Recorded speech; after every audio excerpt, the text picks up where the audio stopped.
كل جماهير النادي الاهلي دلوقتي مستنيه المدير الفني الجديد اللي هيجي.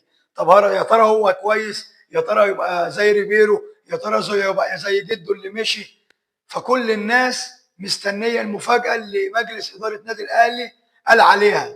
قال لك هنتعاقد مع مدرب عالمي يقود النادي الاهلي الفتره اللي جايه. القصه مش في المدرب اللي يجي، احنا عايزين مدرب يجي، مدرب هجومي، مدرب ليه شخصيه قويه، يعرف يتعامل مع اللعيبه اللي موجوده دي. كل لعيب عندك في النادي الاهلي كل لعيب نجم، بس هو ده اللي المدرب هيبقى الكلام ده كله في ايده.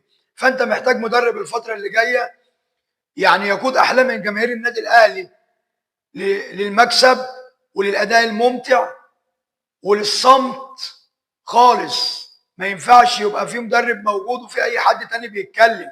ما ينفعش يبقى في مدرب موجود وفي ناس بتطلع تقول لك لا ده لو خسر الماتش ده يمشي، لو خسر الماتش ده يمشي، لو كسب الماتش ده يقعد. ما فيش في النادي الاهلي كده. انت محتاج مدرب يقود النادي الاهلي الفتره الجايه عشان هي فتره صعبه جدا جدا جدا.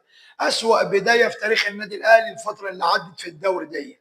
نتمنى التوفيق للنادي الاهلي في الفتره اللي جايه، ويكون المدرب اللي هيجي على قد المسؤوليه اللي هتبقى عايزاها جماهير النادي الاهلي ومسؤولين النادي الاهلي.